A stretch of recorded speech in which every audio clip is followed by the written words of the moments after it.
Une rumeur dit qu'Emmanuel Macron pourrait utiliser l'article 16 de la Constitution pour exercer des pleins pouvoirs exécutifs et législatifs, possiblement jusqu'en 2025. Dans la mesure où nous sommes dans un blocage institutionnel qui lui en donnerait le prétexte, pensez-vous cette hypothèse possible? Non, hélas. Il ne fera pas cette bêtise, mais s'il la faisait, ce serait formidable. Ce serait formidable parce qu'évidemment, la réaction serait pratiquement universelle.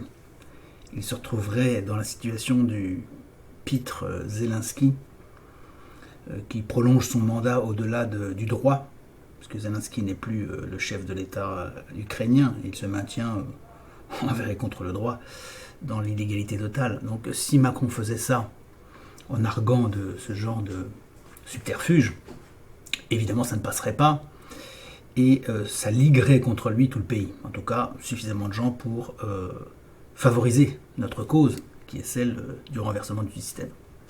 Donc non seulement je ne le redoute pas, mais je l'invite à le faire. Monsieur Macron, prenez l'État à bras-le-corps, appropriez-vous-le, faites-en votre chose.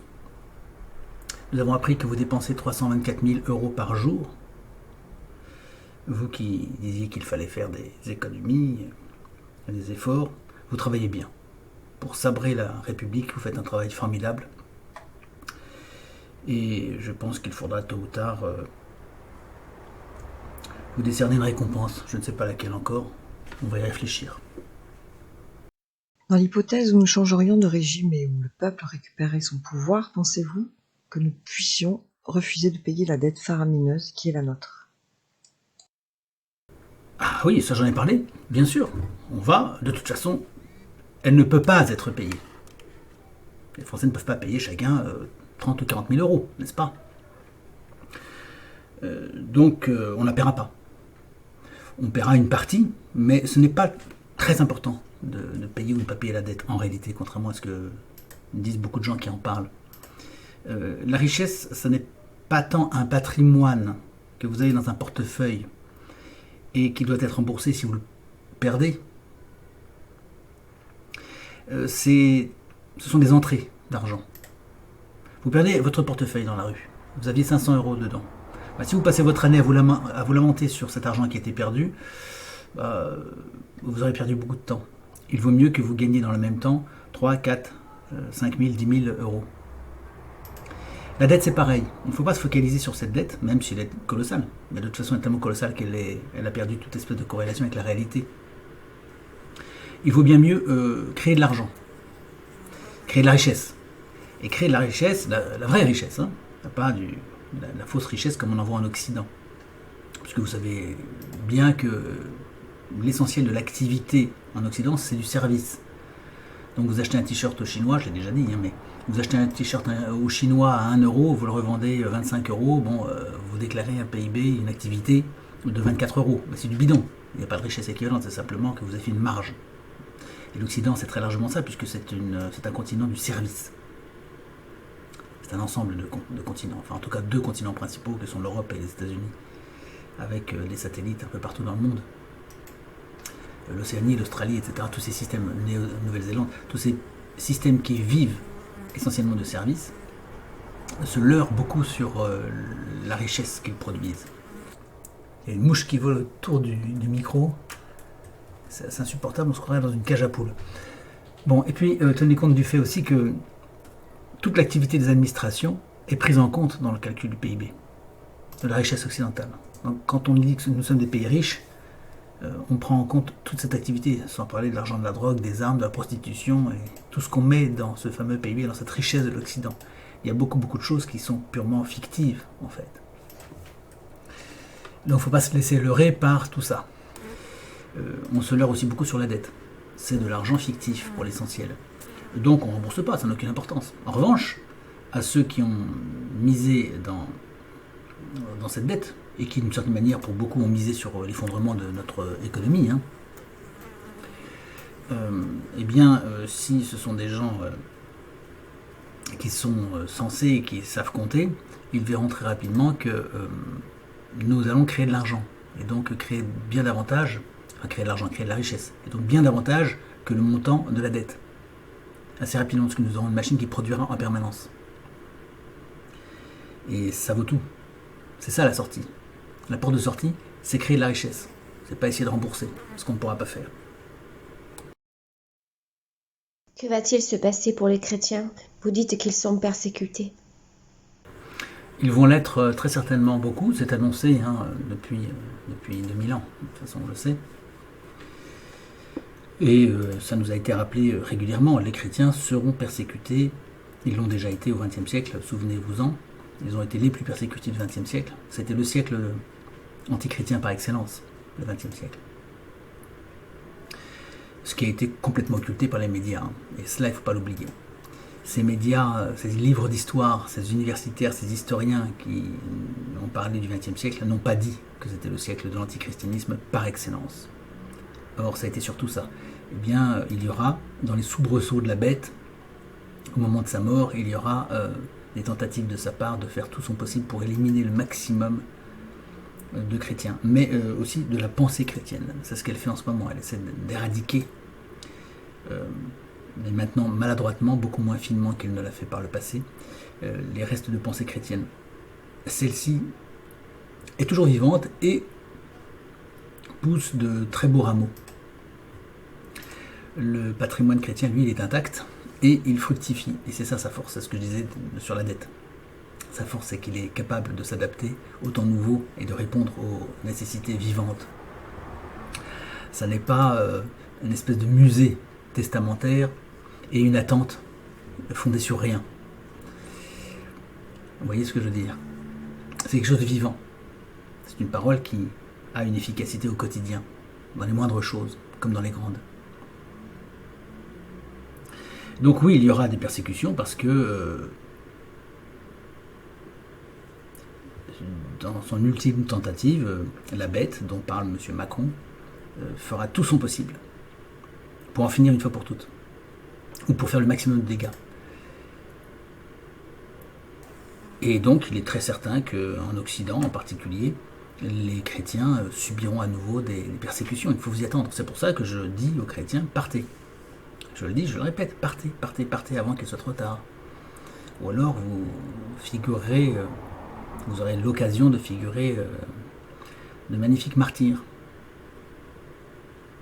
Vous voyez déjà comment est tournée en dérision votre foi, votre religion. Vous voyez comment elle est attaquée partout. Mais pas simplement lors de cérémonies d'ouverture de Jeux Olympiques. Partout dans le moindre détail, surtout dans une approche de la société, de l'être humain. Dans la nature même de notre société, il y a une antithèse à la pensée chrétienne. Et cette pensée chrétienne est ce qui est le plus redouté par le système, de très loin. Mais je vous le redis, l'antichristianisme, ça n'est pas seulement se moquer de la scène de Jésus-Christ, de l'insulter, et de prétendre que tous les prêtres seraient des pédophiles. Tout ça, ce sont des campagnes qui sont effectivement bel et bien financées, organisées par l'élite inversée. C'est pas seulement ça, c'est qu'il faut s'intéresser à l'antichristianisme dans le quotidien. Quand par exemple un policier vous exige que vous mettiez un masque et vous fait payer une amende, ça c'est antichrétien. Quand on exige que vous payiez l'impôt alors que vous n'y consentez pas, ça n'est pas chrétien. C'est antichrétien. Quand on vous mobilise de force, on vous conscrit pour aller à la guerre, c'est antichrétien. Quand on déclare l'école laïque et obligatoire, c'est antichrétien. L'école ne doit pas être obligatoire. C'est antichrétien. Etc., etc. Vous voyez, les mille et une choses que vous croisez dans la journée sont profondément antichrétiennes. Mais vous y avez été habitué. Vous trouvez que c'est normal. Vous trouvez normal de vous promener avec vos papiers. Comment se fait-il que vous soyez obligé de porter vos papiers? C'est antichrétien. Que vous soyez obligé de subir la publicité à longueur de journée, que vous ayez à vous justifier de votre identité partout où vous allez, par exemple dans les hôpitaux, que vous ayez à vous cacher pour exprimer votre détestation de certains comportements et de certaines déviances ou de certaines agressions politiques que vous subissez, tout ça, c'est antichrétien. Donc c'est pas seulement, si vous voulez, le côté spectaculaire. Il y a Il faut se rapporter à l'essence des choses. Et dans l'essence des choses, ce système est profondément antichrétien. Ce système est révolutionnaire par définition. Révolutionnaire depuis fort longtemps, dont la Révolution française, qui s'est nommée elle-même comme ça, était une expression majeure, magistrale. Mais je vous l'ai dit, la pensée chrétienne, la véritable pensée chrétienne, le génie du christianisme dont parlait Chateaubriand, c'est un antidote qui va nous servir, qui est indispensable, incontournable.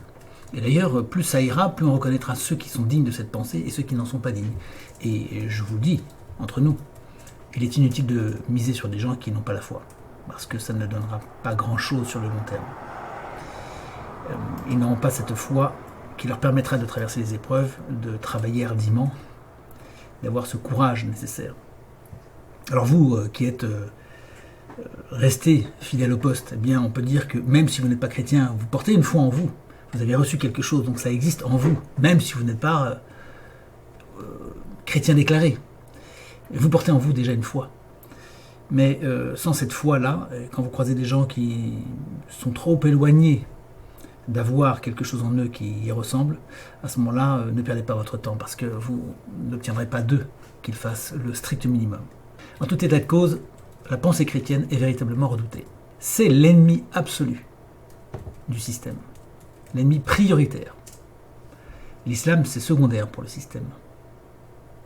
Il faut le savoir. Le christianisme est l'ennemi prioritaire, absolu. C'est d'ailleurs pour cela que toutes les révolutions se font dans les pays chrétiens. Regardez bien. Les révolutions, elles se font dans les pays chrétiens par priorité. Les révolutions, attention, métaphysiques, parce qu'il y a des révolutions de palais, il y a des renversements dans d'autres pays, bien sûr, pour accaparer des ressources, pour obtenir une position géostratégique, par exemple, bien sûr. On en voit en Afrique, on en voit des tas de pays qui ne sont pas chrétiens. Je ne viens pas de dire que l'Afrique n'est pas chrétienne. L'Afrique est aussi un continent chrétien très important. Mais les grandes révolutions métaphysiques, elles se font dans les pays chrétiens, en priorité. C'est pour ça qu'on n'en voyait pas près des banques. Vous n'avez pas vu depuis Cromwell de révolution en Angleterre. Vous n'en voyez pas aux États-Unis. Vous n'en voyez pas en Suisse. Voilà. Donc c'est pas simplement des conjonctions historiques, tout ça. Le christianisme est l'ennemi absolu, et les véritables chrétiens sont les plus persécutés. C'est pour ça que j'ai fait 2 ans et que d'autres qui sont des athées n'ont fait que 2 ou 3 mois. Parce qu'ils redoutent énormément cette pensée. C'est ce qu'ils redoutent le plus, de très loin. Donc, les ennemis qu'on redoute le plus, eh bien, c'est ceux sur lesquels on va se concentrer prioritairement. Êtes-vous d'accord sur le fait que la République française est l'un des pires régimes d'Occident ? Oui, bien sûr. C'est l'un des pires régimes du monde, même. Je pense que c'est à mon avis, c'est l'un des 4 ou 5 pires pays du monde.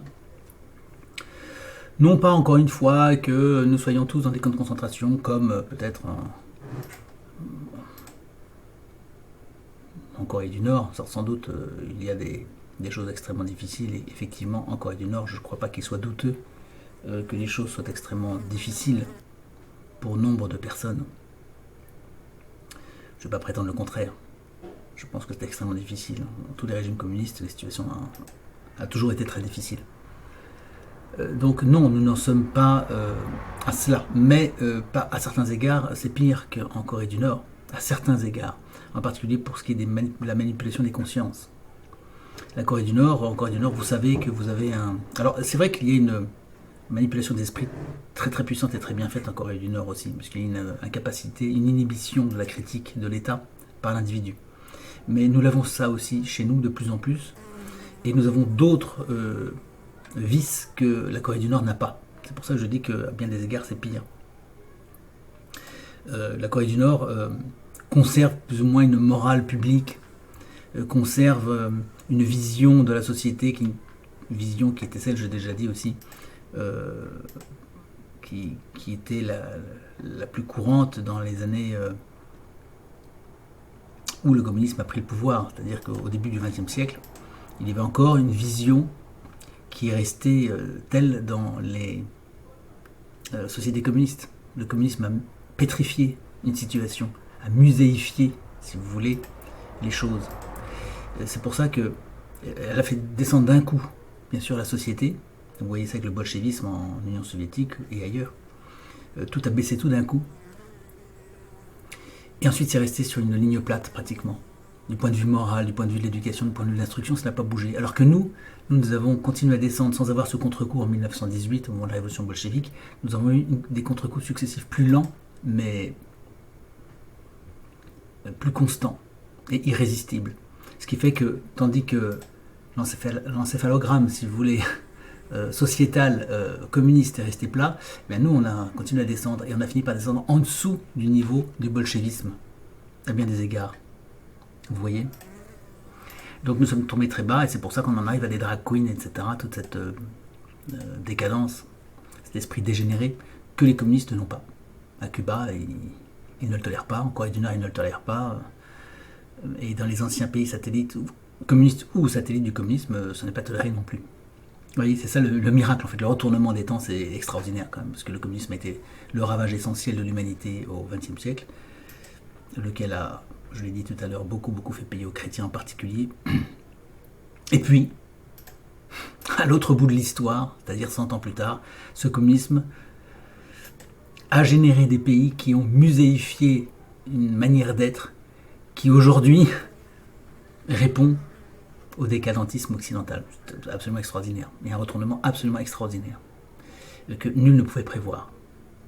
Jamais on n'aurait pu penser que les pays du communisme pourraient d'une certaine manière être notre salut. Non pas que nous ayons à les imiter, mais du moins ils nous sauvent dans une situation où l'Occident fou, démoniaque, complètement taré, serait partant pour une grande guerre nucléaire et une destruction totale, et se trouve empêché par ces pays-là. Donc ça, c'est prodigieux, et je crois que peu de gens en ont fait l'analyse telle que je la décris. Je crois qu'il faudrait travailler cette question, et comprendre ces mécanismes-là, pour y voir la main de celle qui a annoncé son secours il y a déjà fort longtemps, et en particulier à Fatima.